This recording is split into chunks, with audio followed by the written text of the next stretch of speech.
Additional বক্তব্য হলো সেই প্রতিষ্ঠানগুলোর জবাবদিহিতা এবং স্বচ্ছতা বজায় রাখার জন্য সেই আইনে বিধান থাকতে হবে। অ্যাকাউন্টেবিলিটি এবং আমাদের সব জায়গাতে আমরা এই বিষয়টা উল্লেখ করি, যে সমস্ত সাংবিধানিক প্রতিষ্ঠান এবং অন্যান্য প্রতিষ্ঠানে জবাবদিহিতা নিশ্চিত করতে হবে, ট্রান্সপারেন্সি নিশ্চিত করতে হবে, সেই বিধানগুলো ওখানে সংযুক্ত হবে।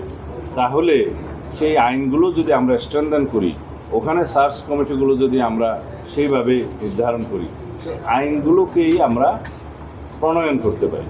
সেই হিসাবে যে সমস্ত সাংবিধানিক প্রতিষ্ঠান এবং সংবিধিবদ্ধ প্রতিষ্ঠান যেগুলো রিলেটেড এটার সাথে, সেগুলোর আইন না থাকলে আইন করা, যেগুলো বিদ্যমান আইন আছে সেখানে সংস্কার করা।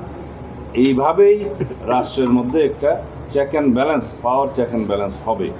এবং আমরা তার সাথে এটাও যুক্ত করেছি, যেহেতু কেয়ারটেকার সরকার ইনপ্লেস হয়েছে যে নামে হোক, সেই কেয়ারটেকার সরকারের অধীনে স্বাধীন নির্বাচন কমিশন যদি স্বাধীনভাবে নির্বাচন পরিচালনা করে এবং জুডিশিয়ারির কমপ্লিট ইন্ডিপেন্ডেন্স আমরা এনশিওর করতে পারি এবং ফ্রিডম অফ প্রেস যদি এনশিওর করতে পারি, আর অন্যান্য যেগুলো রিলেটেড দুদক সহ অন্যান্য প্রতিষ্ঠানগুলোকে যদি আমরা শক্তিশালী করতে পারি, এইখানেই গণতন্ত্রের রক্ষা কবচ হিসেবে তারা কাজ করবে।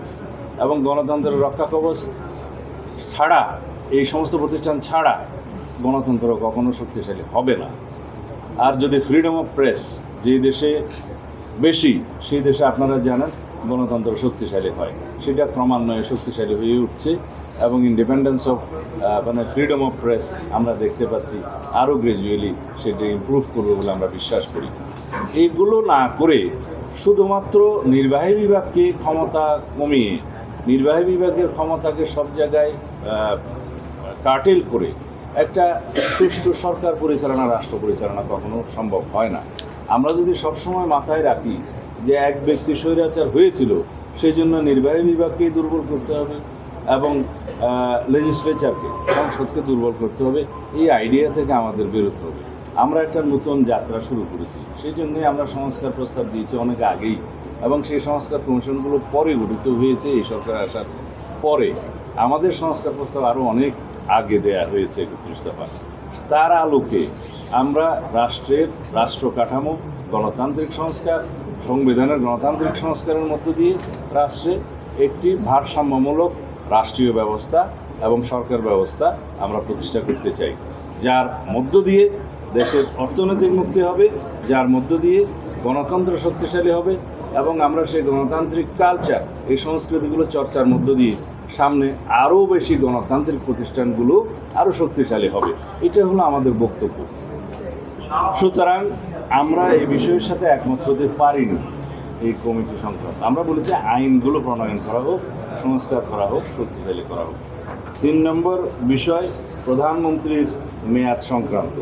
আমরা বলেছিলাম, এর আগের দিনও আপনাদের সামনে বলেছি, প্রধানমন্ত্রীর মেয়াদ সংক্রান্ত একটা পপুলার মতামত এসেছিল যে সর্বোচ্চ 10 বছর জীবদ্দশায় কোনো ব্যক্তি প্রধানমন্ত্রী হিসেবে বহাল থাকবেন না, সেই প্রস্তাবটা আলোচনা হয়েছিল। তা আমরা বলেছিলাম আমরা দলীয় ফোরামে সেটা আলোচনা করে তারপরে জানাবো, এবং সাথে বলেছিলাম যে এই এনসিসি অথবা এনসিসির মতো আর কোনো বডি যদি নির্বাহী বিভাগের কর্মকাণ্ডে বাধাগ্রস্ত করে অথবা ইন্টারফেয়ার করে সেরকম কোনো ব্যবস্থা থাকলে আমরা হয়তো সেই প্রস্তাবটা গ্রহণ করতে পারবো না।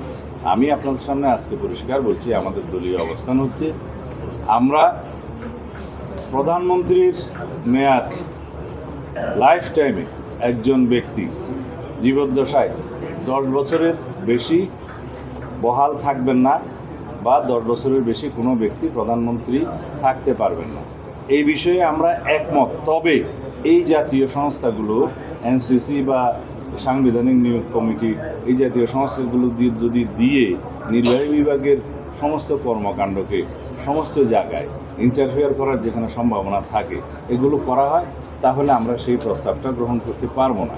তখন আমাদের 31 দফা মাফিক আমাদেরকে যেতে হবে, যেভাবে আমাদের দেয়া আছে আগে সেইভাবে আমরা যাব। এখন প্রশ্ন উঠছে যে আপনাদের এই বিষয়ে ঐক্যমত হয়েছে কিনা। এই বিষয়টাও পেন্ডিং রয়ে গেল, এই বিষয়ে কোনো ঐক্যমত এখনও প্রতিষ্ঠা হয়নি। ধন্যবাদ।